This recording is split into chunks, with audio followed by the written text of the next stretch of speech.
What's going on, guys? BLAZIN here, and welcome to another stream. I am followed today with my co-host, Mr. JR3. Jay, how are you doing today, my man?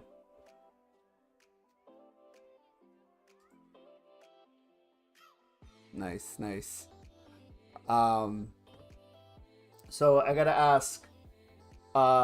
Today's question is gonna be: are we a hot coffee guy or a cold coffee guy? And I'm asking that because I'm actually drinking some right now.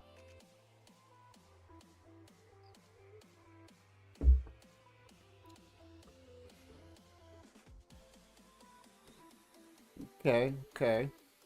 Um, how do you drink your cold coffee?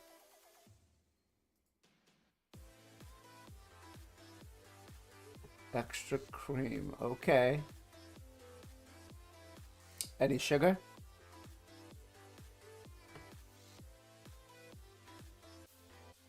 Okay, okay. So today we're gonna talk about. Yeah, there we go. Thank you. Today we're gonna talk about a couple of different things.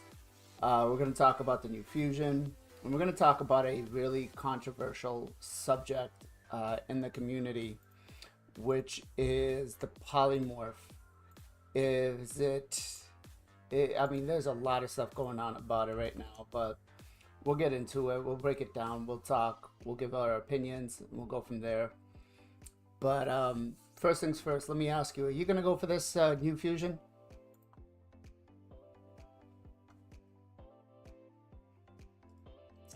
Any particular reason why?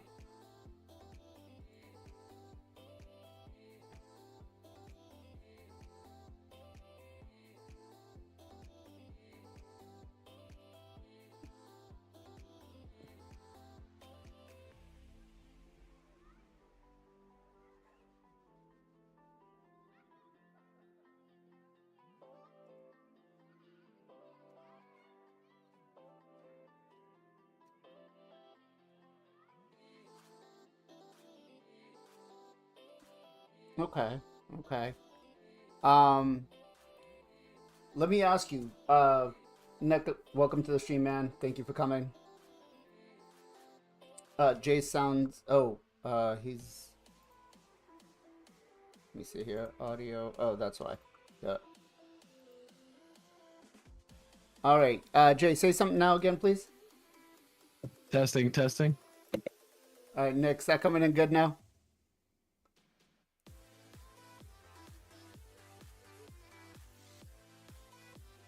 All right. I think we. I'm using my headset today, and I've got some swimmers here, so I'm not using my regular setup, so it didn't come in. But let's pick this up back from the beginning. Jay, we'll ask you that question again, my man. Are you a hot coffee guy or a cold coffee guy? I'm actually a cold coffee guy because unfortunately hot coffee would mess up my stomach. Okay, okay. And how do you drink your coffee? I like my coffee, cold coffee with a lot of sugar, decent amount of sugar, and a lot of cream. Okay. Are you like me? I get mine, so it depends on what I'm gonna have. But usually, if I get a hot coffee, it's got like 10 sugars and like 4 milks. Or if I get a nice coffee, it's got like 6 sugars, 3 mochas, and 3 milks. Yeah, kind of the same, yeah. Okay, okay. Flat white for me, medium hot, no sugar. No sugar. Oh, Nick, how do you do it, man? How do you do it? Um, all right, so let's get into it now. Let's talk about what we're gonna be about a couple of controversial subjects, right? We're gonna talk about the polymorph and we're gonna talk about the new fusion. Now we'll start off with the fusion. I asked you earlier, are you gonna go for it? Unfortunately, you were muted, so you weren't coming in through. But let's answer that question again. Are you gonna be going for this new Bloodhoof or whatever fusion he's called? Not that important. Oh yeah, I'm definitely gonna be going for Miss Great Hoof Loriaka. Great hoof. Okay. Is there a particular reason why you think that you should go for this fusion? Is she going to be an account changer for you, or is she going to be something big? She's gonna be something very interesting to like Razzlevarg, something interesting like Opert and Clanfather, where you can utilize these champions that have unique passives and basically stack them. And for most early to mid, they're gonna be interesting like Clan Boss comps, hopefully just like Razzlevarg opened up opportunities. But for like mid to late, it's just gonna add interesting comps to the game that we didn't have because that passive just keeps going infinitely, kind of like Razzlevarg. So. Okay. So for myself, I mean, I've always been somebody to, go for every fusion if you can. You never want to miss out on fusion because you never know if it's going to be the next Rotos, the next, Brogni, something big. So I did urge everybody to make plans to try to go for it. Now, I do recognize the fact that Plarium is going to obviously try to squeeze out anything they can, so they're going to make it, as difficult as possible, as they have been. But I've got to say, man, I'm not a big fan of this fusion. I'm not. The kit is just everywhere, right? A1, I looked at it, was solid. Stealing the buffs, 50% chance, 2-hitter. I think overall, I give that like, a 5 out of 5. I don't know. What about you? What do you think? The reason why it's so good is because it synergizes with her passive. So the buffs that she steals from enemies actually gives her turn meter on the passive as well. Okay.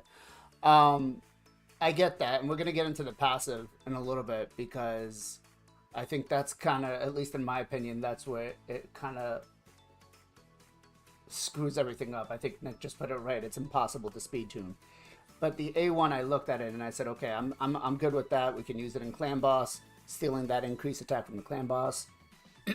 We can definitely use it in PvP. Taras, stealing the buffs from him would be great, right? Making him not hit us as hard, not nuke us as hard.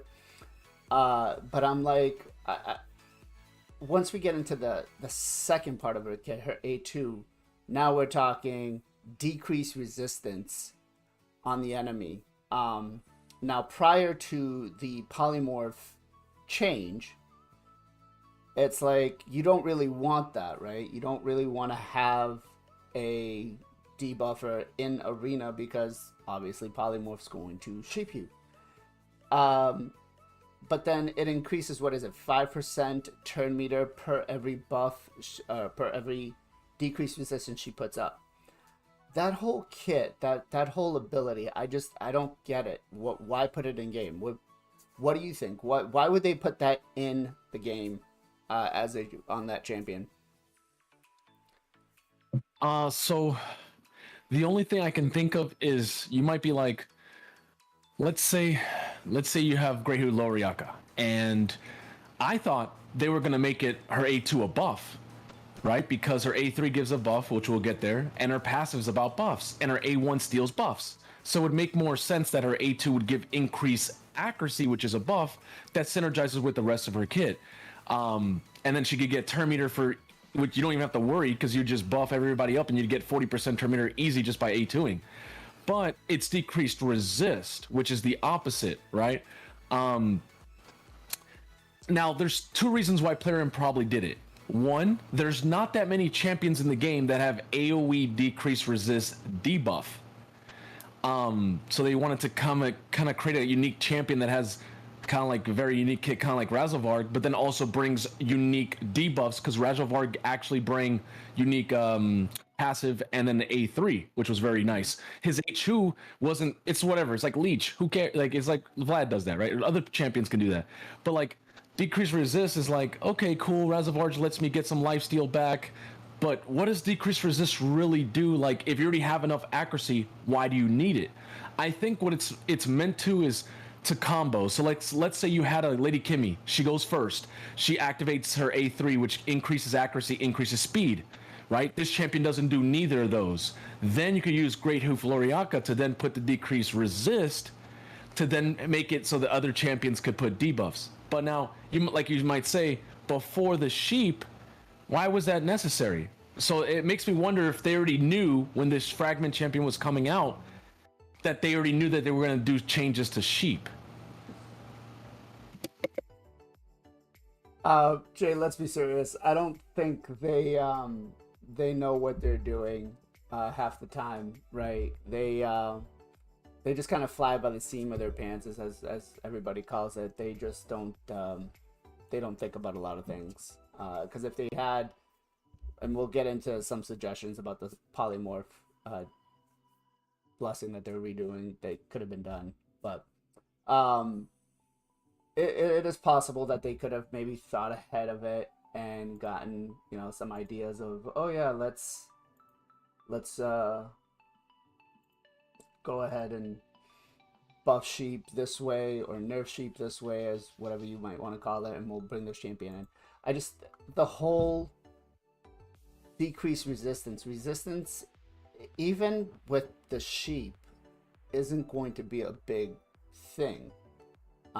Because honestly, I feel like unless you're going to have a 6-star blessing for sheep or a 5-star blessing, and it's only going to be unique champions that are going to need it, I don't think resist is going to be the meta. I mean, yes, you could possibly use it in some forms of, I don't know, probably Hydra or something like that, but I don't know. You know, I'm still not a fan of it. That one I think just needs to be scrapped. I mean, it would have been better. Maybe you disagree with me here, but what if it was like unresistible? Would that have been better for you? Oh hell yeah, that would have been insanely, because there's no champion that can do that. Yeah, I think maybe Supreme Kyle can do, or I think like if it was unresistible, I think would have been the best part.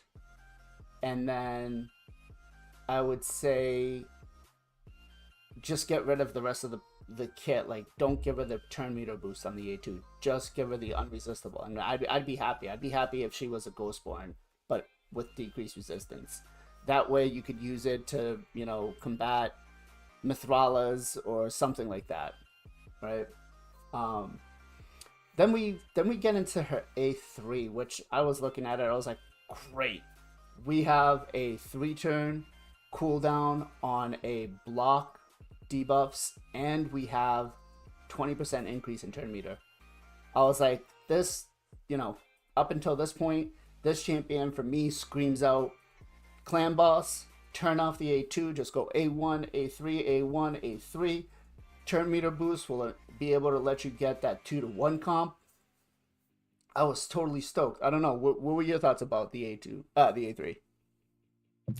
I saw the A3 and I went, whoa, there's no champion other than Siphi that can give turn meter boost and block debuffs buff that people are actually willing to build and use, either in PvE or PvP. And I need a champion like this. I don't have a Crutches. I don't have a Siphi. So like, I was like, yeah, I don't have a Brogni, right? Everybody knows that story. So it's like, I thought, and the fact that she's going, so, which we'll get there, right, to the passive, she can go so fast that all your other champions can never lose the block debuffs. So, but overall, is it insane? We have to see her base speed, because if she has decent, like 105 to 110, that 20% boost, plus her passive could basically mean like a Seeker. It could almost equivalent to having almost an extra turn. Right, and then the A2 can also give you turn meter as well. Now I understand there's a little bit of speed tuning and like a lot of annoyance, kind of like, you know, having to deal with all that stuff. But overall, if you're not talking clan boss, it's always nice to get more, and that's what she gives. Right, and I agree with that 100%. I agree with that. I'm just like, I think the A3 was probably one of the best parts of her kit. I would definitely agree that she is clan boss worthy up until this stage, right? And then we get into the passive, and the passive I think is where it kills it for me. The passive is where I'm just like, nope, no more. Can't do it. She's done for me. Like, they added so much RNG. Anytime a debuff expires, a debuff not debuff, sorry, a buff expires, is removed, or, I mean, you can't speed tune that. You can't speed tune that. You can't speed tune that into a clan boss because, you know, if you're using shields and the shield goes off, then boom, she gets turn meter. You know, if you're using Relentless, then the champion that's using Relentless is going to lose buffs, and then boom, her turn meter gets buffed again. I'm just not a fan of that passive, man. It like totally just kills the champion for me. What were your thoughts about that? I definitely understand your sentiment. But in actuality, it's the passive for me that makes the champion like insane because there's no champion like that in the game. She is literally she's like Opening Clanfather on drugs, and you can actually put Opening Clanfather on top of that to make her even go even faster. Think of Razzlevarge, but instead of just him placing that increased speed and getting more speed, she's just getting more speed for having more buffs, and everybody knows the more buffs, the better, right? So yes, it's annoying, like, because like you said, Relentless, so that means you can't use, it's specific, right? So I don't use a lot of Relentless anyways, other than Artak or certain champions, right? But if you just know that the comp you're building, make sure you don't have the support mastery that has the 30% increased buffs by chance. As long as your champions don't have that, and as long as your champions are 1-3 and it's speed tuned already their way, it doesn't matter. You already know how much you're gonna get. Now, in terms of shield, you're right? Like let's say you're using Valkyrie, but let's be honest. Like even in Ultra Nightmare, Valkyrie, you're not gonna lose your shield anytime soon in the beginning. You might lose it probably 30 or 40 turns in if you're not a good, have a good build. But honestly, that shield lasts a long time. So now I think the biggest thing is, what if you use a buff extender? That's when you have to do a little bit of like, okay, well now I'm buff extending at this point, so I have to take that into consideration at this turn. If you're not using a buff extender, it's not that hard actually. Just don't use Relentless, don't use that support mastery on none of your champions, and that's it. Just count the amount of buffs, how long they last, multiply that by the turn meter, and there you go. It's speed tune. Maybe, but it sounds like a lot of work. It sounds like a lot of unnecessary work, and at this point, if what she's bringing is just the increased turn meter and block debuffs on the A3, I don't think it's something that is really worth doing. Maybe depending on what your status of your account is, but yeah, we know Murder Inc.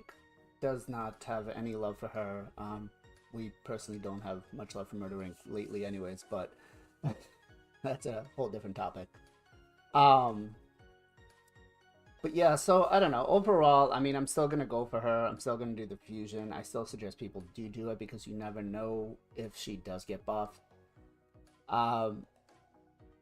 Where do you see her used right now? If you had her right now, where would you use her? That's a good question. Because the thing is, she's so new. We don't have blessings for her yet. Like no one's gonna have it. Maybe some people might be able to fully book her day one, but unless you have some of this extra stuff that our other champions have, it's not gonna be able to use day one. Like unless you go full hardcore into her. I do feel like she does need to have specific. I wouldn't say specific kind of gear, but like, it's nice to have, the right gear, because if you're like new, you might just have to throw your best gear on her. But to get really good value out of her, it's kind of like having a baby. It's like a baby Seeker, but with block debuffs and then some other unique passives as well. That's how I kind of see her. Now she doesn't give increased attack or any like buffs, but I mean like in terms of how people use Deacon and Seeker to make other people go for 4-3, 2-1, stuff like that. Mm-hmm. That's what I think people are going to be doing. If they have both, that's even crazier. Now you can stack both champions because technically Seeker gives buffs, and when those buffs expire, you can do like Seeker Loriaka comps or Loriaka / Deacon comps, and now you can have. It doesn't matter the affinity. So I think it's going to be interesting for most players when they get her. But where would I use her? Honestly, I think I'm just going to have fun with her. pretty much like maybe try her out in Hydra. Some people were saying put her in provoke set. She'll be going so fast, kind of like Razelvarg, so she might actually be able to provoke more often. So I'll try that because I already have my Razelvarg in stun, so I can't really use them in Hydra. But just, yeah, pretty much having fun with her and testing her out. I can't really, it's too early. I don't know. I don't know her base speeds. I don't know her multipliers. What if she smacks on A2? So I don't know. Yeah. I honestly, I think Hydra's probably going to be the only place I can see her being used. And that's mostly because she brings the increase turn meter and the block debuffs. So that'll help out there. And, I mean, decreasing the resistance on the champions, not the champions, on the Hydra heads could work. But that's only because, you know, if you're early game, you're going to need that. You know, accounts like mine and yours aren't really going to need a decreased resistance champ, you know what I mean? But yeah, I could see that. I think the only place I would see her being used right now is in Hydra. I don't, for maybe, I guess you could use her in some Doom Tower bosses. Like I said, it's just the whole passive. Like, I could get over her A2, but the whole passive is what irks me, and I like just doesn't make sense. Because you just can't speed tune it. This game is all about speed tuning your team specifically to have them, you know, so you can be able to farm everything within an efficient amount of time.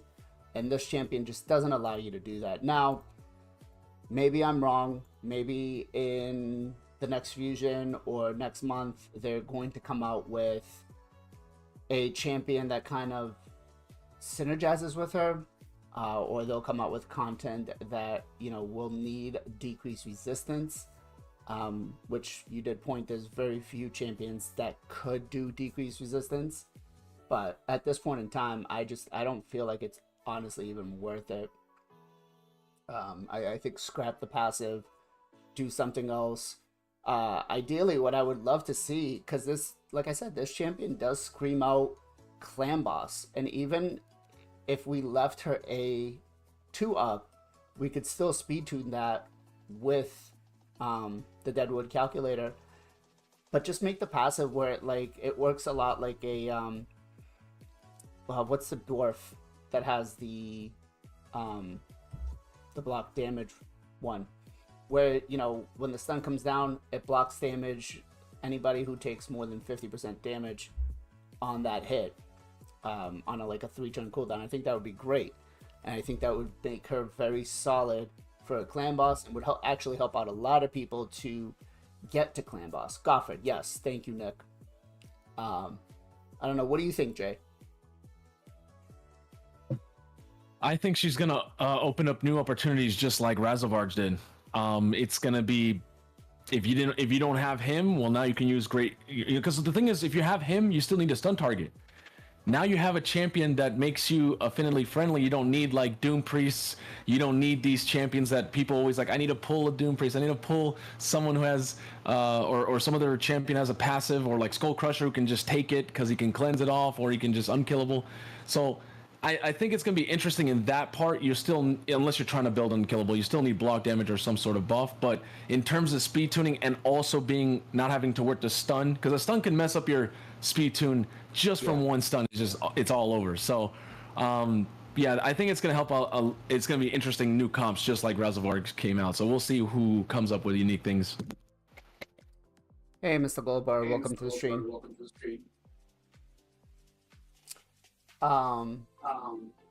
Jay. The mic. Thank you. So yeah, I don't know.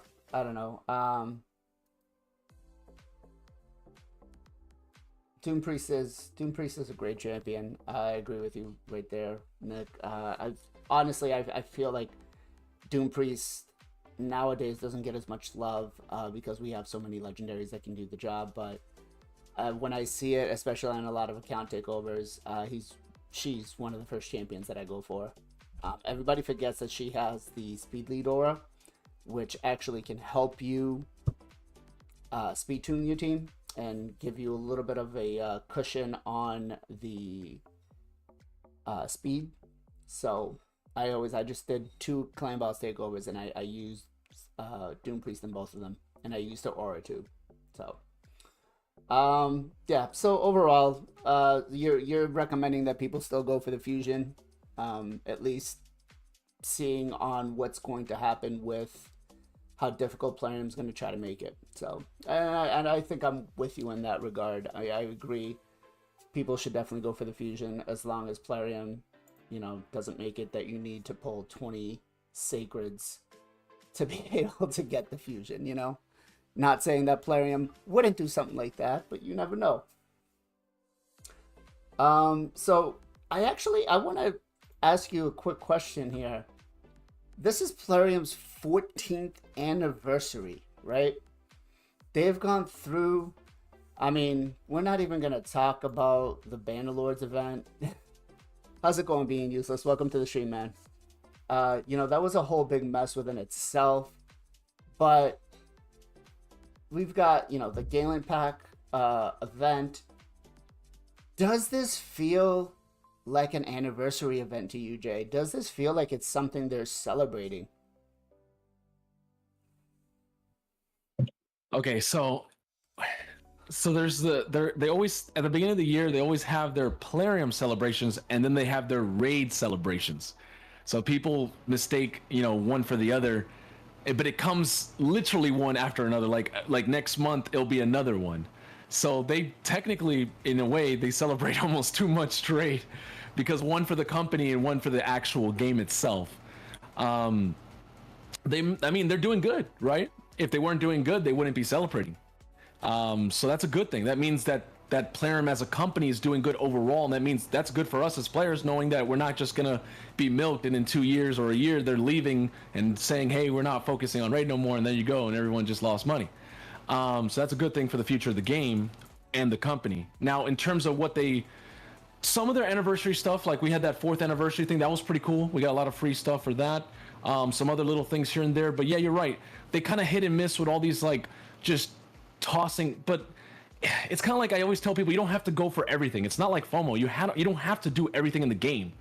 You don't, like, if you don't want to do Hydro 1 week, then fine. You missed it. I've missed another week, 15 weeks. I'm not crying.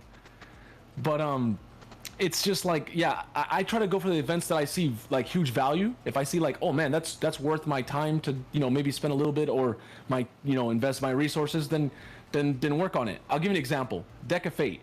I like that it gives you free stuff. I do not like the fact that when you get, I literally had 2 rares and I was about to get a 3rd rare. Instead, I get an uncommon, it reset the whole thing. I was like, bro, and then I got 2 epics, I get a freaking rare, it resets the whole thing. It's so, it just took what could have been really, really cool as an event and just triggered me as a player. I was like, this is not even RNG, it's just unfair sometimes. Yeah, no, I agree. I think actually the Deck of Fate has been one of the better one for the event so far, right? Because it allows you to do everything through basically training champions. You don't have to pull shards for it, and you can maximize it and get yourself, I think it's like 2 or 3 Lego books, and get some other decent, little goodies. So overall, I think that one was good. I have to say the rewards are really good in this event, but nothing's like popping out at me. Nothing's saying I need to do this. I'm doing the Fire Knight tournament now because you have the, medium soulstone that's in there, and, it's not bad. We're farming the, the gear for, why can't I remember what we have the 2x for? Regeneration, right? So I feel like, it's a good time to be able to farm that stuff. So I've been doing that. The reward's definitely worth it. And I don't know, like, they haven't acknowledged it. Usually you get some sort of goodies or something like, hey, celebrate us. Here's an ancient shard and 50 energy and 20 multi battles and an arena reset. Happy 14 years for us. Get some sort of crappy gift, but they haven't even done that far this year, unless maybe they're holding off or something like that. But I don't know. I like the rewards for the events are better, and I wish that they would definitely leave the rewards like this. I think like they make money hand over fist, right? There's players out there that are spending what my house is worth, and the least player can do is reward the player base with something. I mean, the whole void shard that they took out for the event, what is actually a void shard worth to them, right? It's a couple of bucks, and it's not even gonna how many people are actually going to pull something out of that void shard. But they should have took the L. They should have left it alone. They should have said, we'll give it back to the community. Let's give them something good. But I did not know that. I will change. So you have to change it to the Bannerlord one. Did you know about that, Jay? If you change your, let me see here. I mean, I picked Baron in terms of that event. I picked both of them. Let me go back in. So I just swapped it. How do you get it? Does it come in? Oh, from.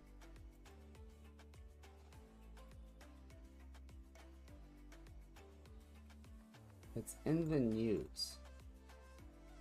That's interesting. I didn't even read the news. Let's see here.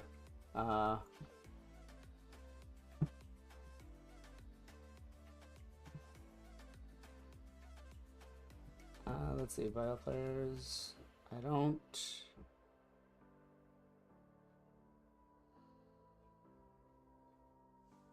Oh, you have to head to Classic Arena and do a fight.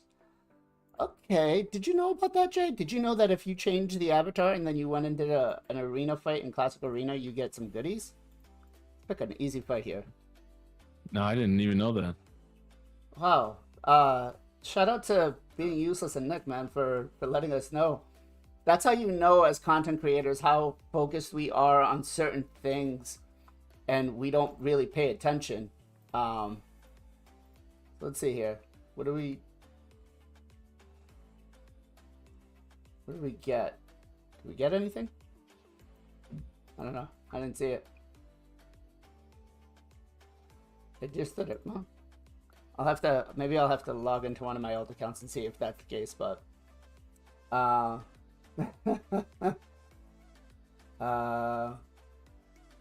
you have to have them. Well, let's see.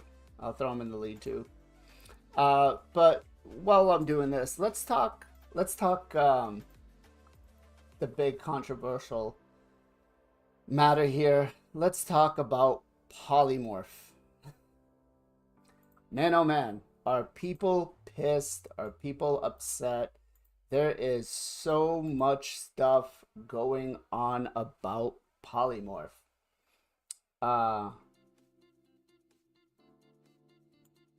And I don't know. So there's have you heard what most people are saying about it, Jay? Oh yeah, I've watched like 7 videos. I'm in the content creator chat. I see what they say to Teleria, so I definitely understand. Now, do you agree that it only that it affects everybody? Is it an issue for everybody? No, like I said in my video, it's actually a really good thing. Murder Inc. said the same thing. I always tell people, and then people get upset, but I always ask people, do you even play raid? Because if you did, you would know that this doesn't affect much. It actually helps out 80% of the player base. And then people are like, but what about the Krakens? They gotta spend more. I said it literally. I said you don't have to get milked. If you're quotations an uck, right, who likes their significant other to milk you or to cheat on you and stuff like that. That's your choice. If you play this game and you want the company to make you, you know, put you in a position where you have to play, you don't have to spend. And they might go like, oh, to compete, I have to. Look at this person, top dog. I'm like, dude, there's like 100, 200 people who can do that, who can actually put that amount. The rest of us can only probably put a few grand, but you're not forced to. You know, and this is not like League where it's like an esports. You know, it's not like you have to spend thousands just so you can travel the world. It's just a digital game. So it's like, okay, cool, you want to push plat for what? A position? Do you already have the avatar? Do you already have what? Swift parry gear is that broken? Is deflection that broken? Like, you know what I'm saying? Like, I start to like break it down. I'm just like, in the video, I was like, man, I don't think it's not that crazy. Now, for most people who couldn't use certain champions, right, before, when you had Sheep not requiring accuracy, blah, blah, blah, you know, you could throw it on everybody. You could literally throw it on every single champion and get value. If they weren't like a Brimstone or you know, champion for PvE, you could just throw it on a defensive champion, throw it on Taras. You could throw it on a support champion that revives. It's just no brainer, no skill. You just do it, and that's the whole point. Like Plarium was like, okay, we got to change this because it needs to be a rebalance so that people want to use other blessings, right, on defense or use different tactics like Dark Life Harvest. Maybe you want to use Living Dead, right, to make someone, you know, tankier, like Taras uses that, Rotos uses that. So like people might want to use more Lightning Cage, Soul Reaps. So it adds diversity, and it also brings other champions who couldn't really debuff too much because everybody had Sheep on them, right?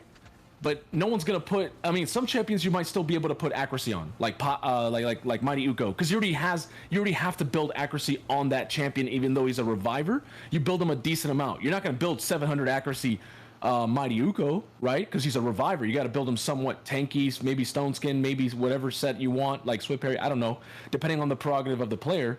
But you're not gonna go that high. So like bringing like AoE decrease accuracy or increase resist might be a really good thing now. And people like content creators were going nuts, like, well, 6-star is gonna like, you could guarantee it now. So it's all about just getting 6-star. It was already all about getting 6-star. Right?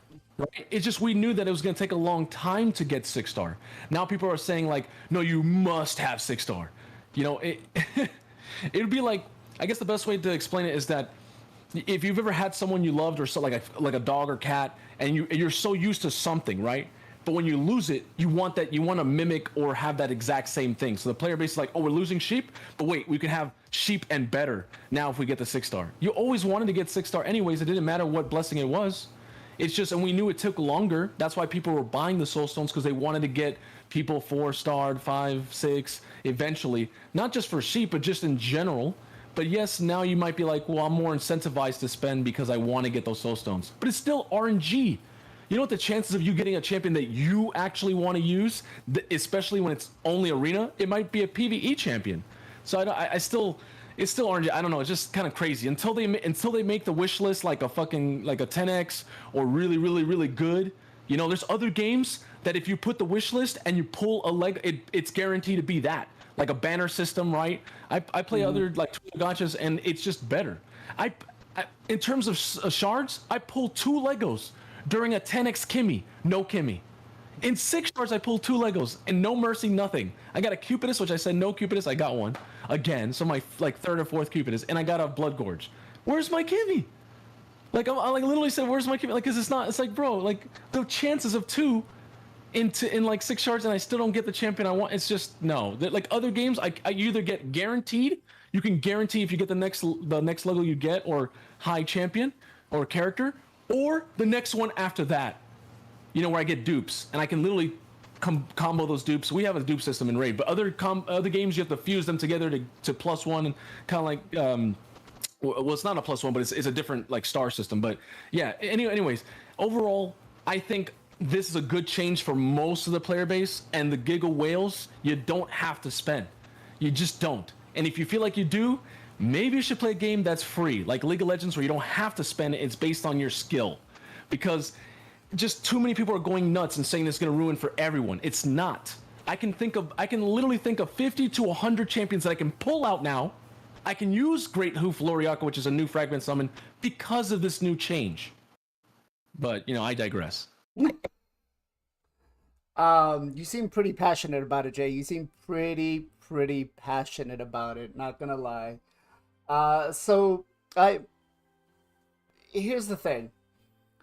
Whales are gonna whale, right? And Raid can be played both free to play and pay to win, right? That's 100%. There will always be that gap. Unfortunately, that's the way the game was designed. And, you know, is it a shame? Yes. Should somebody who, you know, has a free-to-play account be able to complete in Plat Arena? Of course. But unfortunately, you know, and there is players like that. Like there is, what's his name? That just joined the content creator program. There's Boozer, there's Sheeny, HWZ. HWZ is in a free-to-play. But there is people out there that do play free-to-play that are in Plat Arena, right? Week to week, and they actually place. So, again, there is going to always be that separation of pay-to-win versus free-to-play. The issue most people are having is because the pay-to-win players are able to buy all these soul stones, so they have a higher chance of acquiring them. What everybody's got to remember is this game is heavily based off RNG. There is no doubt about it. It is all RNG. You could come into this game and you could be, I mean, take the Hell Hades free-to-play challenge, right? You had content creators like Odd One off the bat running Lego after Lego after Lego after Lego. Hell Hades was pulling the same amount of shards, wasn't getting anything. It is heavily based off of RNG.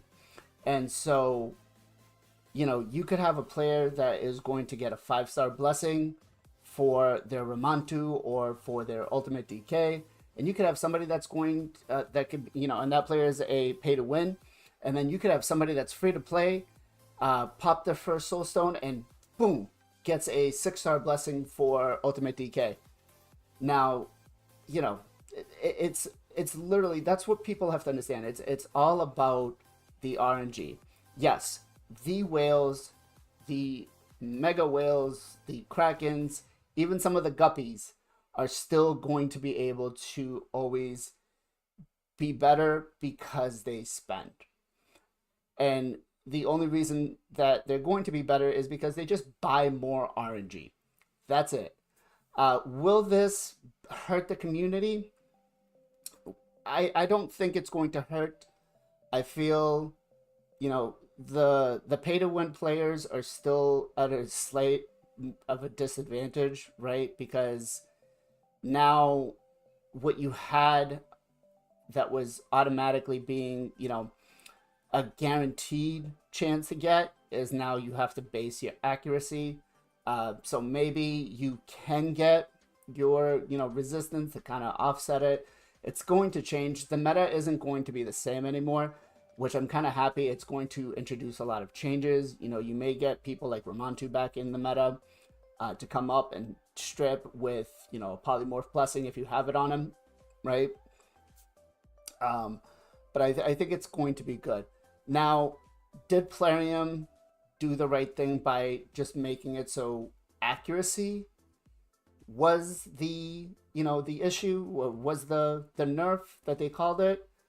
I don't think so. You know, I've had plenty of discussions with a lot of my clanmates, and the sentiment seems to be that it shouldn't have been giving them accuracy. It probably should have been decrease the chance of placing the sheep and then make it so it can't be stackable, right? So if, just like they have, you know, Warlord can't reset, not Warlord, Kymar can't reset Kymar, make it so that only one blessing can be activated. What are your thoughts? Sorry. What are your thoughts about that, Jay? Thoughts if it shouldn't be stackable? Yeah.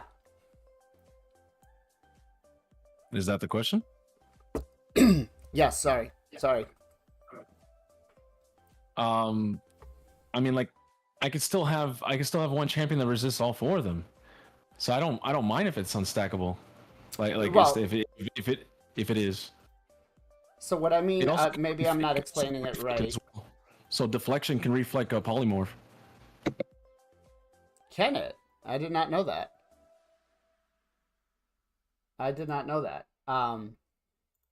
But what I'm trying to basically explain here is, like, you see my team, I'm running, well, you can't see because I'm not sharing my screen at this point in time, but my slot 1 is a DK 5-star, slot 2 is my Duchess 3-star, and slot 3 is my Mighty Uko 1-star. The sentiment, at least in my clan and to people that I've talked to, is that the second and third champion should not be able to still have polymorph, and it should not be able to stack. So, like, if you miss it on the first one, then they have the chance to place it on the second one. They think that that's the nerf that should have happened. So only one champion can have the polymorph on the team, so it can't stack. Do you think that's the way to go about it? No, that wouldn't be a nerf, because if I'm a single target champion, I'm just not gonna target that character. The what makes Sheep add RNG is someone who AoEs and then they AoE debuff. Because if I have single target debuffs, I'm just not gonna attack that specific thing. Now positioning matters, right? That's why you have the champions in that order, because the Sheep will hit based on who gets hit first, and then applies the polymorph. But, like, yeah, to me it wouldn't. No, I think it's still important to have accuracy, because now your UDK has to have accuracy, your Mighty Uko has to have accuracy, your Duchess has to have accuracy, and then my champions also have to have resist. So now I can bring increased resist buff. I can bring it. It allows these debuffs that we don't think are really good for PvP to now add them to PvP.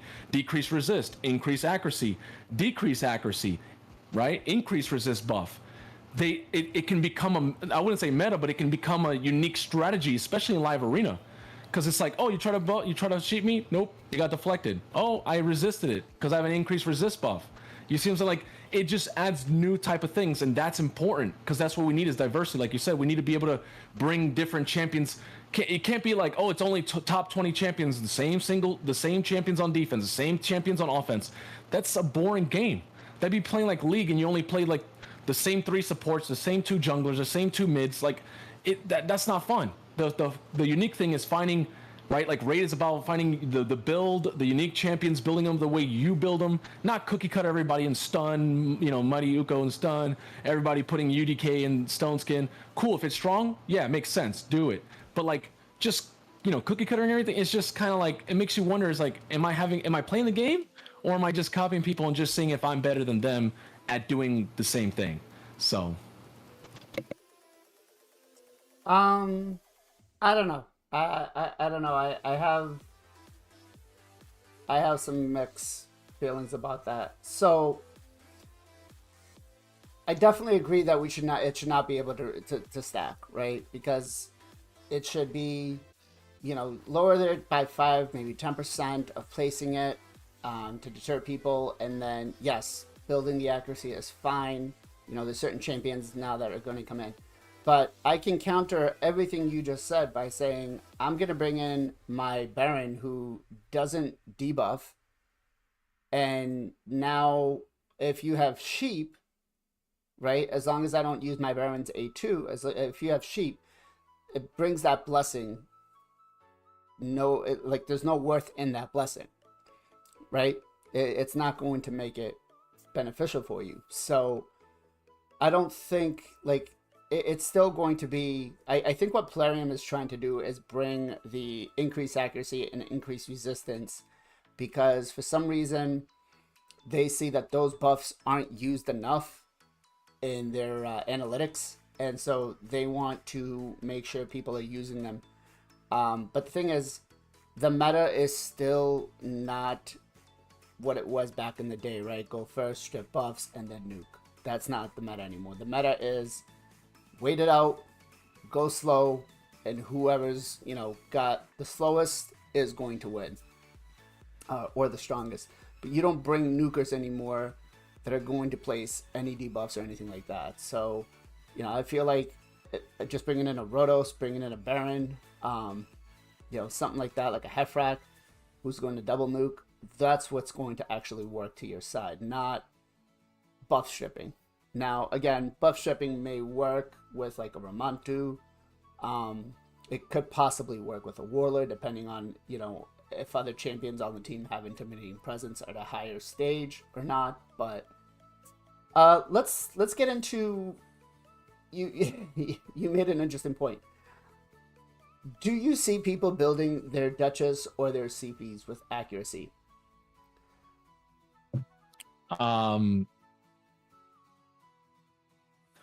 So I was talking about in my video, remember we talked about last time the Forge Pass, and you were like, oh, I don't see this set becoming good. And I said, it's going to be good. And you're like, I don't think resist's going to be meta. It's funny how everything is falling to place now. Decrease resist, Great Hufalariaka, Righteous set coming out, Sheep getting nerfed. It's kind of all slowly fitting this little agenda that they're trying to push. So even though they might not be, maybe they are just dumb and just randomly putting stuff and it's all synergizing together. But I don't know. It's kind of looking like something was meant to happen. But yes, in terms of in terms of Duchess building accuracy, that's let's say I had a Righteous Duchess, right? Full triple or triple Stone Skin, either one, because either one can give you resist, right? Stone can give you resist, and so can Righteous. So I can have either fast Duchess or slow Crutches, either one. Both of them gonna have high resist to a degree, not like insane, like 700-800, but let's say 500-400. Would I build 200 and 250 accuracy just to land my Sheep? That means I'm gonna lose more speed, more defense, more HP, more important stats for my Reviver, just so I can land Sheep? That doesn't make sense. I already see people using Life Harvest. I already see people using Living Cage, 2-piece Stone Skin on their Duchesses. Better overall right now, if they're not using Sheep on their Duchess, I see them using that, which makes sense, right? It's just different countermeasures, because you might not see that going in. And if you do see an opponent with that on defense, you're like, damn, I have to take that into account. They're not using Sheep, they're using this now. So I might have to like manual turn, or I might have to make sure to focus this target instead. So it just changes things up. I think most players, I would say like 80 to 85, are not going to build accuracy on their Duchess, because it doesn't make sense. Just put a different blessing. Now, if you have a 6-star, that's different. You don't need accuracy, right? You could be like, sweet, I got a Crutches with 6-star. I don't need ac. I'm good. I'm OP. And this is where you're the concept of stacking, because you think in the future there's gonna be, I don't know when that could be. That could be like 7 months, a year and a half, where most players now have multiple 6-star champs and they're gonna try to stack those Sheeps. Well, it's up to Plarium to release more champions like Andrissia, more champions like Harvest Jack, right? Who when they do their skills, it's not a sheepable offense. Every single time they release something in the game, they always release something else that like Stone Skin came out. Cool. What was supposed to be good when Stone Skin came out? Bomb champions were supposed to be meta again, right? But then what did they do when bombs started becoming too strong? Sheep blessing, which you're like, man, I want to put bombs, but then I can get sheeped. So every single time they try to fix, like, I wouldn't say fix, but like they give you an option, they always give a counter option, which is technically good. You're supposed to have this balance so that you just don't go one trick and you just win everything, right? Because that'd be unfair. Right. But now that Sheep's getting a little bit, changed and rebalanced, bombs might come back. I mean, bombs are still in place, and I don't think bombs are going to come back because of the Maruchka passive. For you to be, at least in the high-end arena aspect of it, the bombs, for you to be able to make it worth your time, they got to be close to, I think, like 10k attack on a champion. So it's not, but they're still there. It's not like they've disappeared on us. I don't know. I feel like the Duchess and the Sifi are definitely not going to be built in accuracy. And if you build your Duchess with any sort of accuracy, just delete the game, go play something else, because you obviously don't get what Duchess does. Right? You don't get what Duchess does. You don't get what Sifi does. You're not understanding the core concept of the games. Just go find something else. Don't waste your time. No, I'm just joking. Everybody can learn, and that's what content creators are out here to do. We're here to teach you guys what we know. And as much as I hate to agree with certain individuals, be careful about the content creators you do watch. Try not to get just one opinion. Look at multiple ones, which is why I always like having multiple people on the channel. That way, you're not getting just my view. You're not getting just Jay's view. You can get Tuli's or anybody else that comes on the channel, right? Because everybody plays the game in a different aspect. And so it's great to know what multiple people are doing as opposed to one. Because when you're just tunnel vision to that one particular content creator or person that you take advice from, sometimes they may not know a lot of things. So it's great to have a variety of people around you to be able to listen and get the knowledge from. But that said, yeah, no, I don't think Duchess or Sifi is going to get any sort of benefit from accuracy. But I think the number one champion in my book that's going to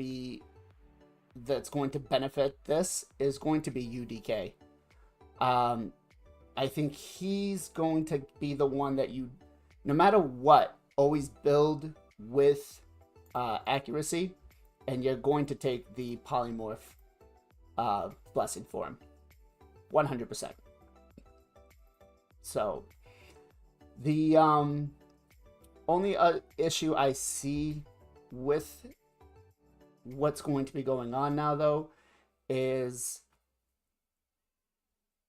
when we do get to the 6-star, like you were just saying, Jay, we are going to have basically polymorph everywhere. So it is going to be only until a matter of time till everybody gets polymorph, pending on RNG luck. But it will be until everybody gets polymorph, we'll end up having that. Now, we can definitely, you know, I like to believe that Plarium is going to be introducing other things into the game to make it so that we, you know, don't have to worry about polymorph as much. But yeah, it may not happen for us. Not anytime soon, at least. But now, who do you foresee being the number one champion to get the polymorph blessing when it does require us to have accuracy? Well, like you were saying, I already use accuracy on my UDK, so of course UDK is a very strong candidate to add accuracy to him now. It is really nice to be able to provoke people indefinitely, true fear them, decrease attack, which is good against Barons and other Rhodoses and stuff like that. He's strong affinity against Rhodos. Against champions like, even more to Macabs, it can actually help out, even though he's negative from sometimes you don't fear him, but the only one that's not good is Harima. But other than that, yes, accuracy on UDK is going to be really, really strong. Now, what other champion I would say? I mean, I already named the name. It's going to be Mighty Uko. He's another strong champion that's a reviver, but then also gets huge benefit for having... And you can build a Mighty Uko now with accuracy / resist, so that he doesn't ever get sheeped. Before, you would go first with Mighty Uko, put your, uses A2 to strip all their buffs and put stuns or put block buffs. Then he would get sheeped. And it's like, dang, he's already wearing sheep, but he's getting sheeped himself. But now you can see some Mighty Ukos who cannot have decent amount of accuracy and resist. So that's going to be very interesting, because that's going to make Mighty Uko even more annoying. Yeah. Uko, I mean, everybody's saying that we're going to get this nerf to stun set and all of that, and we'll have to wait and see when it comes live, because I don't believe it's live in game yet, but we will have to see that. Now, welcome Bronco to the stream. Thank you for joining us, man. let me ask you, do you see... I feel like they're going to try to make it so that increased accuracy and increased resistance are going to be what you need in Arena now, and I think that's going to fail horribly. I don't think that that's going to be where we go. I think we're just going to still go slow, slow tanky champions versus non-debuff nukers. What are your thoughts? Do you think that's going to be the new meta? Do you think that's the way they're going to head? Or are we just kind of like sitting here and trying to figure out theory crafting? From what we've been seeing, everything they've been giving us is not showing that. Now, that could be, that could be, like you said, we could still be slow, but think about it. Righteous is being, so people are going to buy that, so it's going to make people faster. Great Hoof Lariaka is all about getting more turn meter. Razavard was all about getting more speed, and Artak is all about getting that extra 100 speed as well. Like, everyone's just getting faster and faster. That's all I'm seeing. Even me going first in Goal 5 or pushing Plat, I'm seeing people get faster and faster. So going slow on defense is a strong tactic. But if they ever like I said, if they ever release another champion that's very similar to Andrissia, or champions that have AoE, like a passive that's like AoE versus like a Harvest Jack, that's going to counter everything. It doesn't matter how many buffs you have, Stone Skin, it just all gets decreased, and it's not cheapable offenses.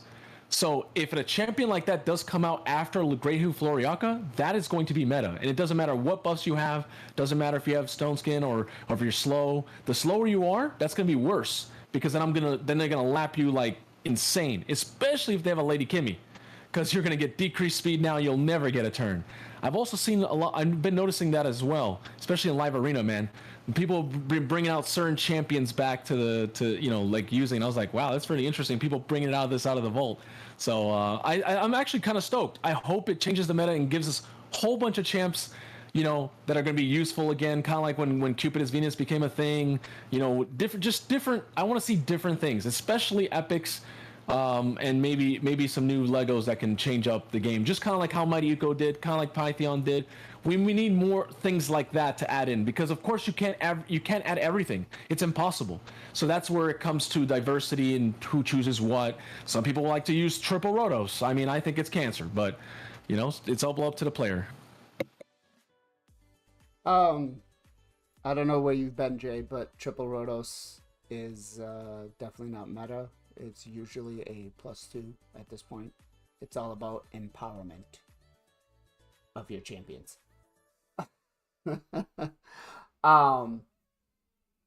Bronco says here, do you guys think the nerf will be good for 99% of the community, or will it impact the game in a negative way? So we kind of already touched up a little bit on this, but I think we both have the sentiment that it's going to be better for people. What it really affects is more of the Plat Arena side, right? Because we don't really use polymorph in PvE, PvE, yeah. Anyways, we do use it in PvP. Will it help? Will it be better for the community? This whole game is based off of RNG, so I don't think it's really going to be a big issue. I think may it favor the whales, possibly because the whales spend, so they'll have a better chance of getting it. But because it is all RNG based, I don't think it's going to be either good or bad. I definitely think that it's going to be less frustrating and aggravating for players facing an arena. Do you agree with that, Jay?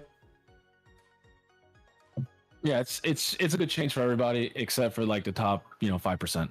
And even at the top 5%, like I said, you won't see it affecting them right away. It's going to affect them over time, because people have to spend over time. No one's going to dish out 100K in one day. I mean, maybe one person out of millions of players, right? But at the end of the day, it still doesn't affect you as a player, even if I was top 5%.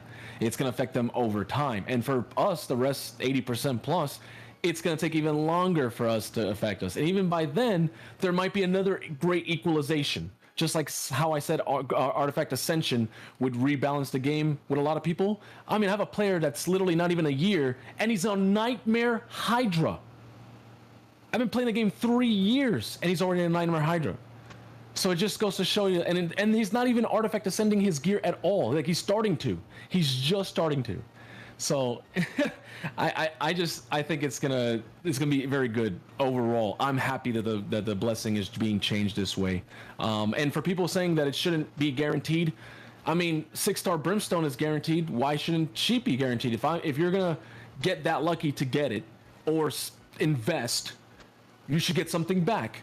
If I was told that I'm going to invest into a property, spend $10,000, but I only get like $4,000 back, I'd be pissed. So you have to get something back, right? People call it pay to win, but you're just investing. And like I said, most people cannot just drop 50 to 100K in a day. So it's not going to affect you right away. It's going to affect you over time. So then we have time now, those players, 5%, you have time now to readjust yourself to what's going to become the new meta or find new strategies against it. Right, like I said, in Drisia, there's other champions like Harvest Jack that can be built slow, that can really just steal all buffs and just keck them by not having sheepable offenses on his passive, right? Decreasing duration of buffs is not a sheepable offense because you're not stealing, you're not transferring, you're just literally you're reducing it. So that's, hopefully they bring out more champions like that in the future, because then we have an answer to Stone Skin, Sheep, and stuff like that. That'd be cool. We'll have to wait for that to come out. Jay, just to give you a heads up, my account takeovers are all free. I don't charge for them. So if you need some Hydra help, let me know. I'll get you a 1-key team, no problem. I'll even try to make it full auto for you. 3 years, bro, and you're not facing Nightmare Hydra yet? What are you doing? What have you been doing?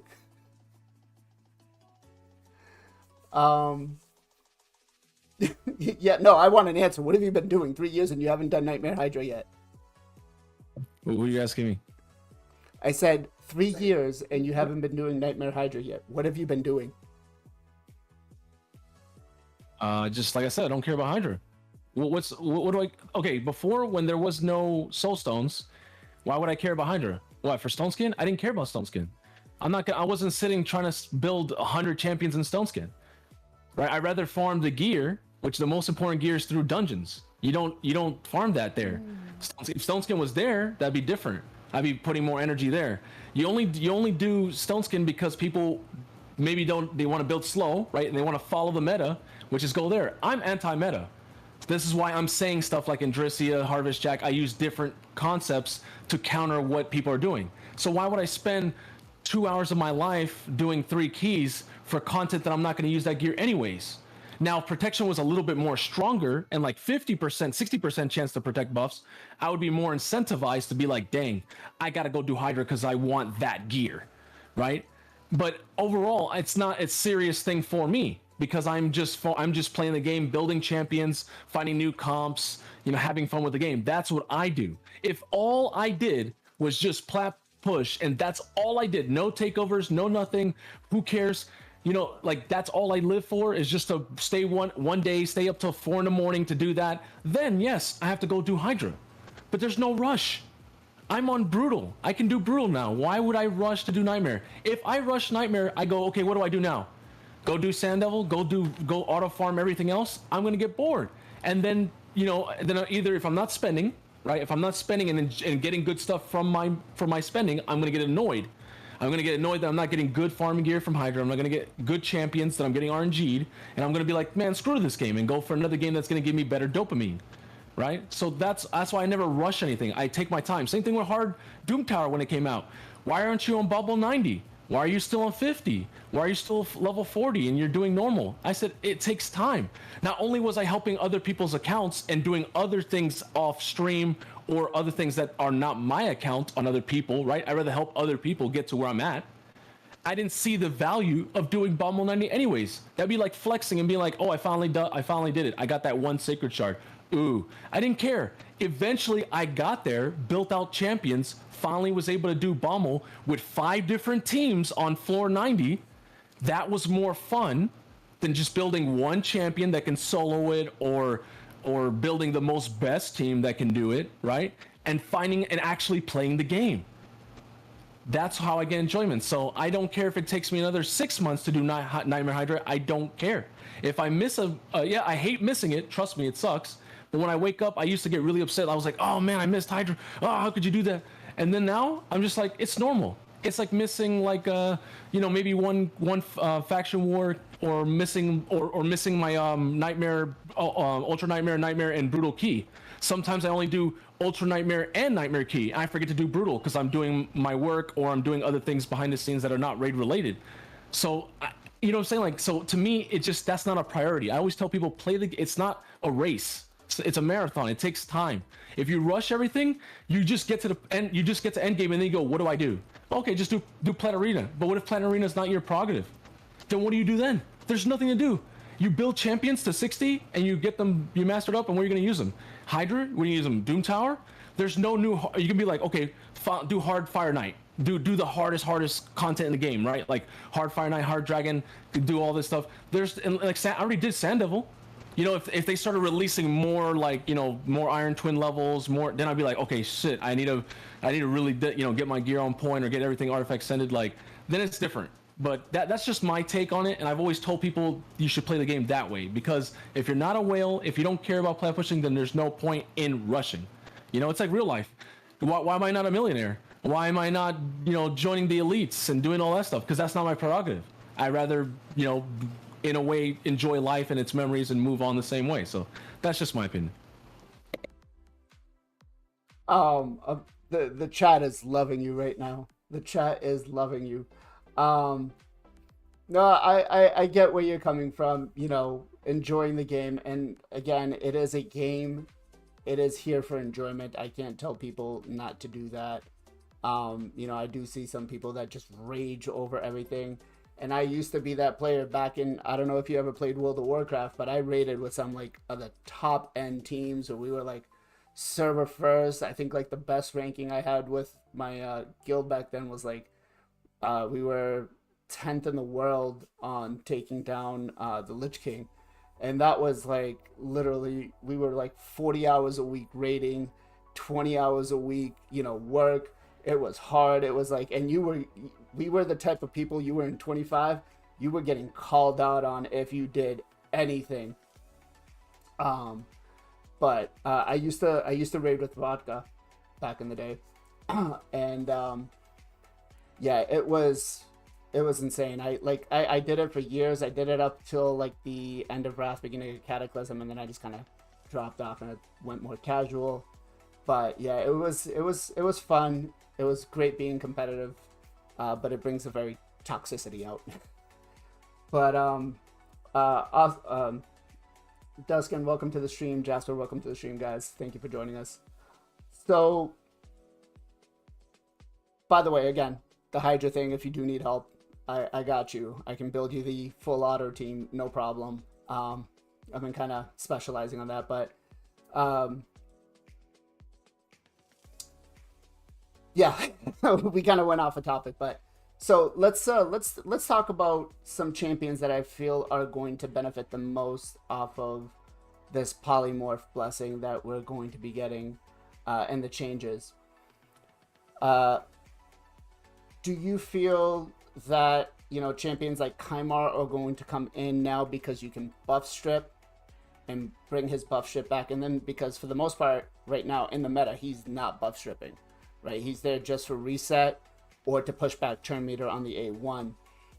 Do you think he's going to come back in and we'll be able to use the buff ships to counter the Tyrus and Marichka and put polymorph on him, or is he still going to be the one that you put intimidating presence on? Well, yes, I think you're right. So I still use an accuracy Kymar. Because it's PvE and PvP, so I'm able to put poisons and I'm able to strip people. I do use stripping. It does help sometimes, especially in live arena. You basically can one shot and win instantly.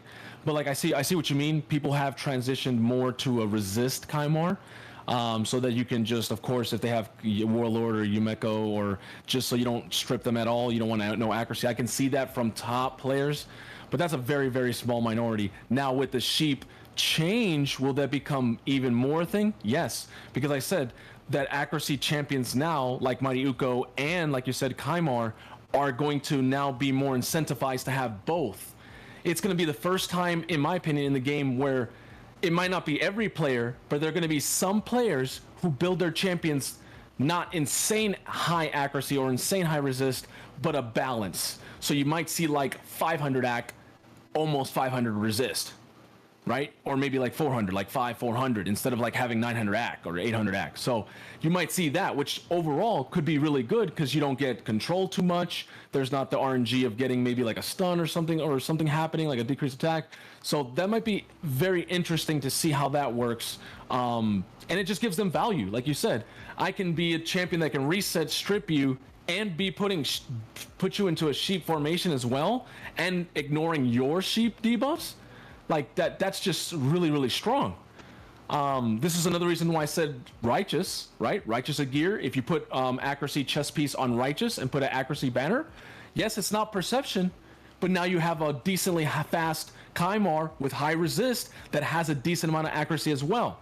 So to put the sheep or to strip, but let's just say not to strip, but just to put the sheep. There you go. Now Righteous can actually be a thing and could be a meta piece. Now is it going to be the main big thing? No. You can still wear triple perception that has resistance on the main stat or artifact ascension, right? And put resist banner, and you can make that work as well, depending on what your gear is, right? Whatever you optimize. But I just think it opens up different avenues for building and having different champs. Also, if for players who have a lot of debuffers, maybe like a Vlad, right? If I don't have enough accuracy now, I can't even put because you, like before you said resist wasn't meta. If it starts becoming a little bit more often, now I have to build my champions with a little bit more accuracy than before because resist is becoming more popular. So that could be, I think the player base is going to have to definitely adapt to that, because I don't know if you know, like how the feeling of getting AoE resisted feels like it hurts. You're just like, well, I just AoE'd, but I got nothing in return.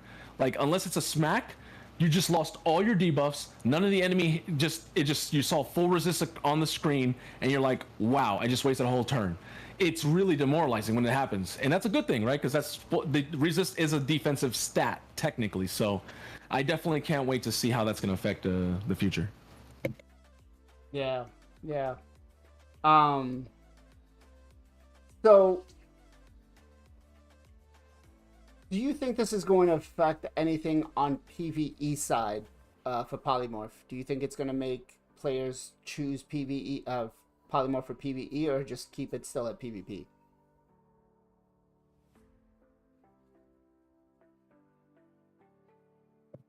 I mean, there might be your occasional player that wants to do that, but I don't know, man. Like, if I had to choose, Brimstone's just better. There's just other stuff that, like, people tell me Seer comps, they're just going to use Crushing Rend. If they're going to use, like, a nuking comp, I would still use Soul Reaper, Crushing Rend. Like, if I'm trying to do, like, PvE, when I think of Doom Tower, I think of Hydra, I would rather have Brimstone still. And that still requires accuracy, right? But I could see in some cases, in terms of progression, where sometimes sheep might help you out against like maybe a huge torment wave or something like that. But I really don't think it's gonna be there's just too much RNG to it and not enough value. And then I have to build accuracy on my sheep champ too. It's like, nah, it's a waste of stats, and I think there's just better options in my opinion for PvE. So one of the biggest controversies that we've been having is the duo, right? And Dusan brought up a great comment here. Do you think that the nerf to Polymorph is going to be enough to combat the duo? Is that going to persuade you to be able to attack those teams now?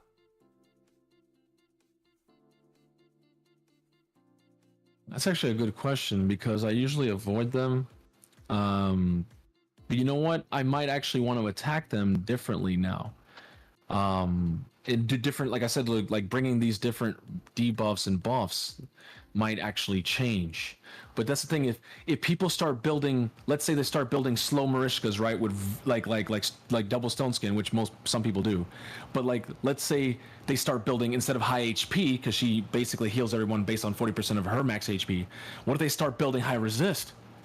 Now I'm like, dang, I now I still can't attack them because I can't put debuffs to one-shot them. So like it definitely changes up, and I can't bomb them because of course of her passive. But then even if I were to get a bomb off, I can't. I might be able to bomb everybody else, but I won't be able to bomb Marishka because she'll resist it and then cleanse everybody else's bombs. So it's like it just makes them stronger, in my opinion.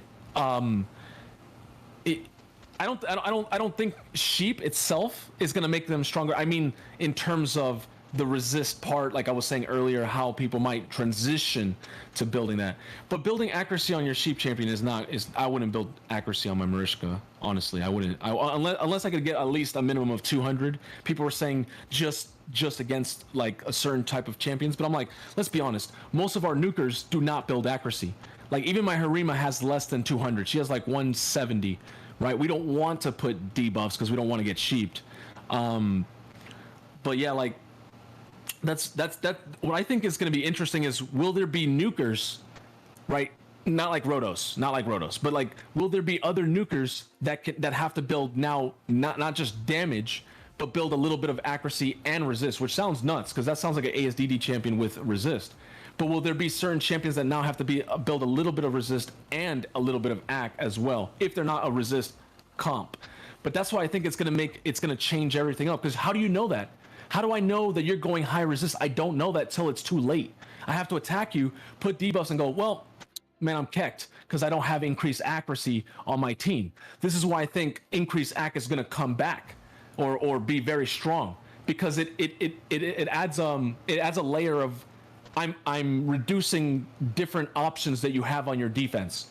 If you don't have high resist, cool. I bring it just in case, right? I bring a Lady Kimmy just to remove your stone skin, put block buffs.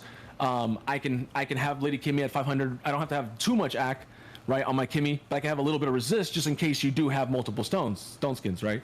Multiple polymorphs. So like that's the only thing I can think of. Will it make it me want to attack them more?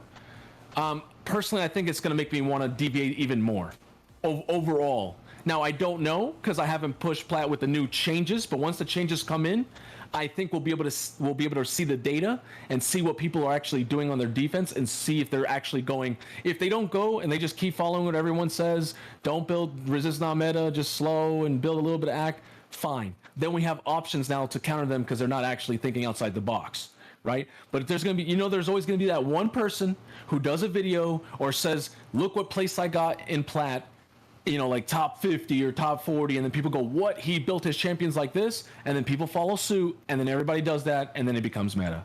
So we'll have to see. We'll have to see when we get to that point. So I think for myself, it's going to encourage me to attack those teams, partially because no one, like you just pointed out, is going to be building their Marichka with accuracy. Maybe they're Taras, right? But I think for myself, I think Ramantu is going to probably start coming into my teams to be able to buff strip. And then I'm going to have to kind of like focus on which champions. I think this is actually going to be better for everybody. It's going to, again, it's adding another layer of RNG onto it.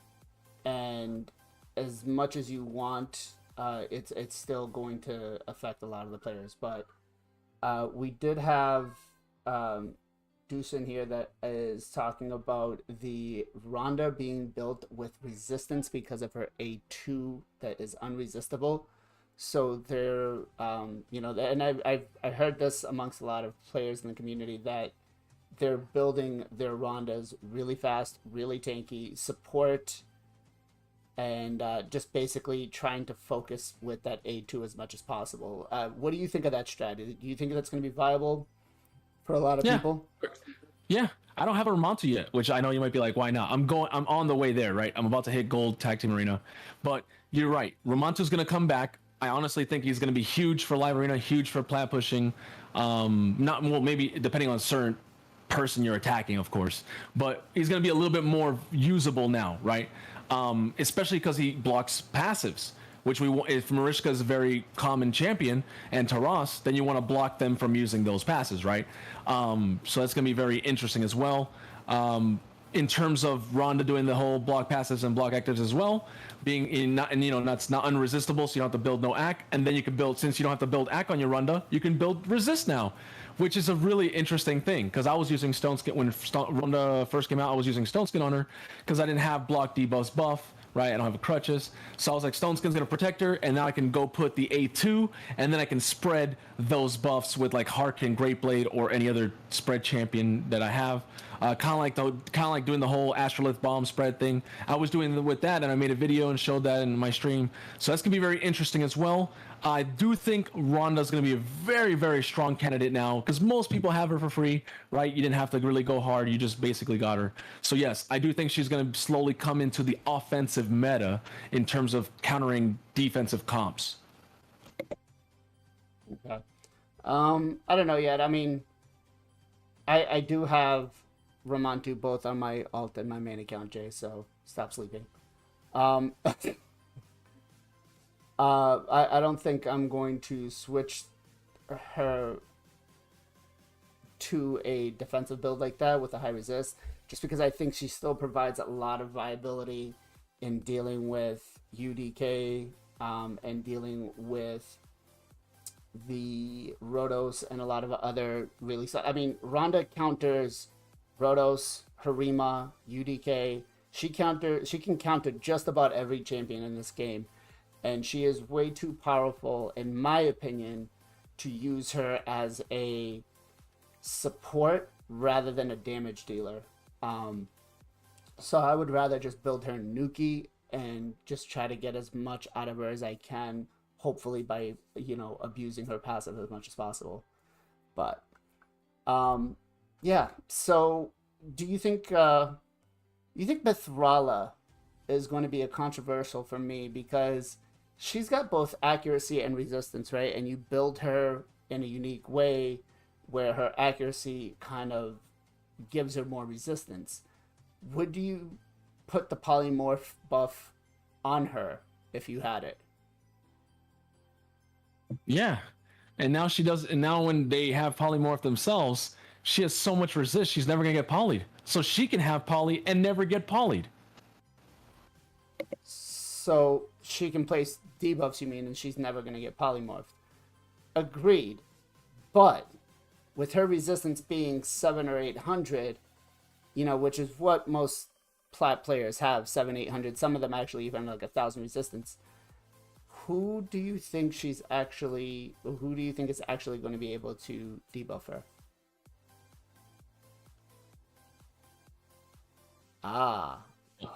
Well, only Ronda. And this is where we were talking about early on the stream. This is where increased accuracy comes in and decreased resist. If the decreased resist becomes an unresistible debuff, right? So I mean, we don't make the game, but there's maybe if Mithrala becomes like super, I don't know, everyone's using her again and players seeing her usability goes up, maybe they might change some stuff. I don't know, but I think she's going to be very powerful.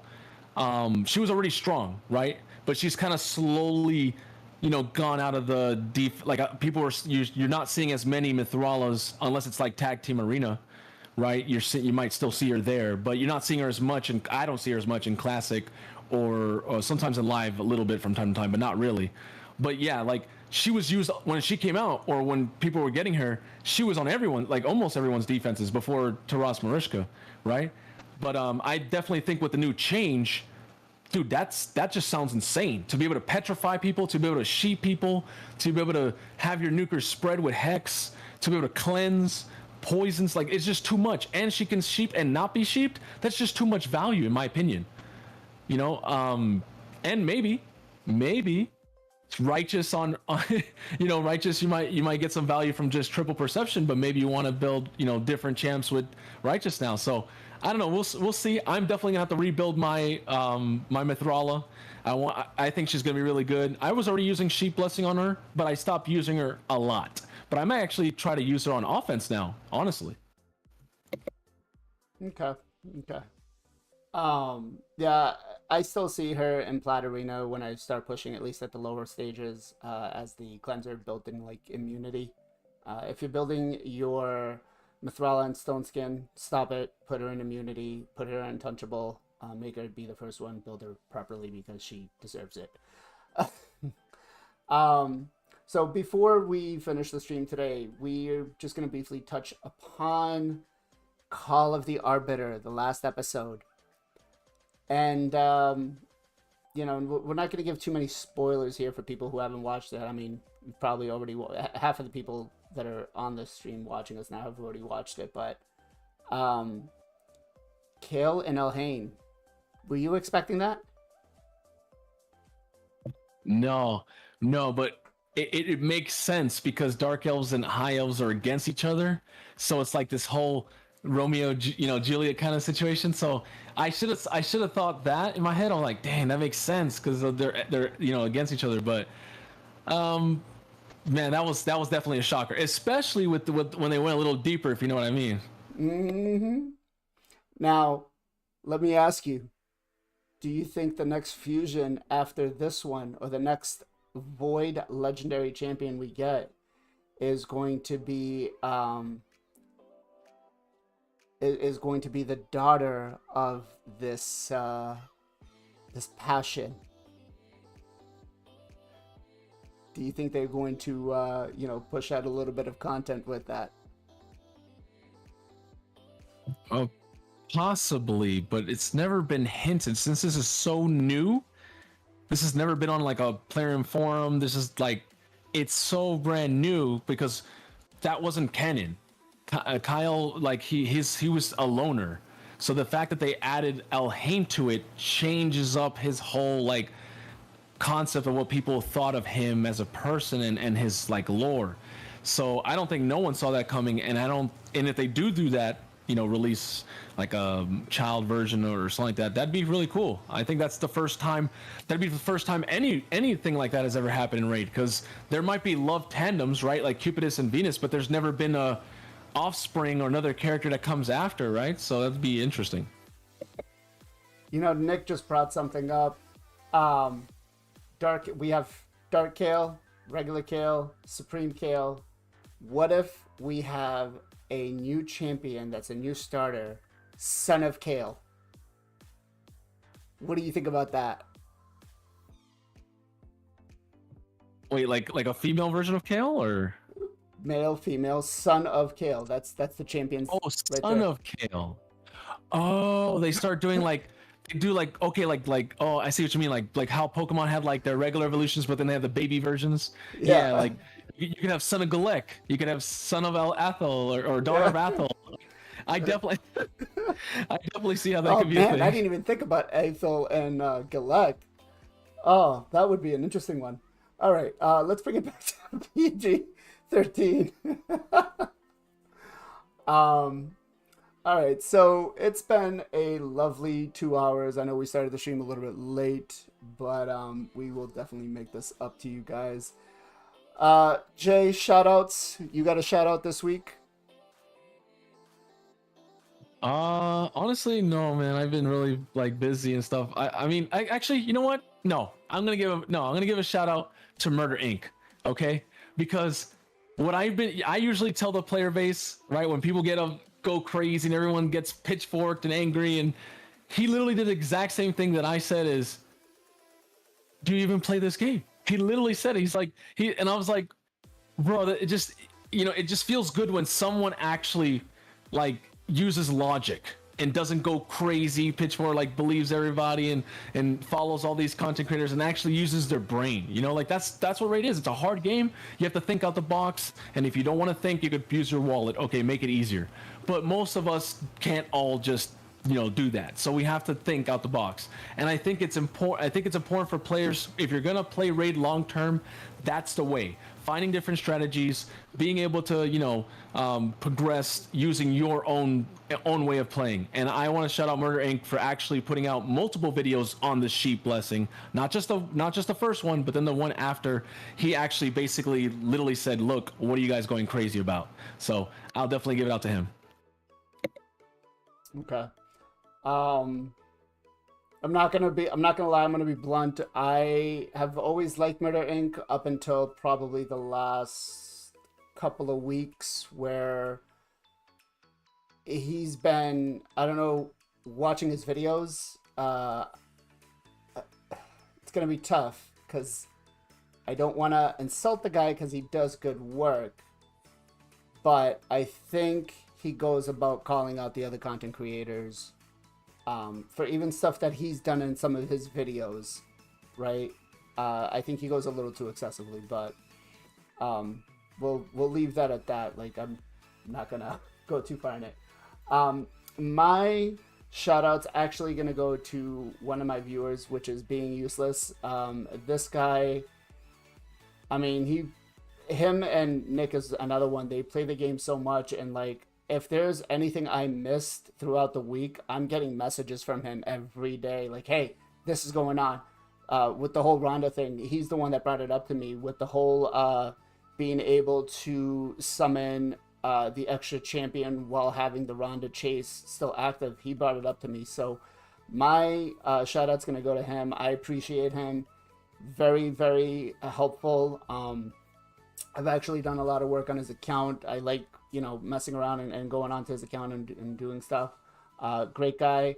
And, he's learning. Like, we built his basic clan boss team, and each week he shows me every improvement he's done. And we went from like a steady 2 to 3 key to a solid 2 key, and now we're converting it to a 1 key, and that's been actually mostly him doing the work. I showed him the tune, I showed him the builds, and he's just been improving on it. So that's, my shout out's gonna go out to him. So we'll drop it off here, and we will be picking it up again next week. If you guys are going for the fusion next week, good luck. If you did your shard pulls, good luck. You can see here I'm still holding on to 21. I'm debating whether I want to pull the trigger finger or not, but as always, guys, I appreciate you. We all appreciate you. Thank you for joining us. We have much love for you guys, and we will catch you guys on next week's stream, where we're actually going to have a special guest, so tune in then. All right, guys. Bye.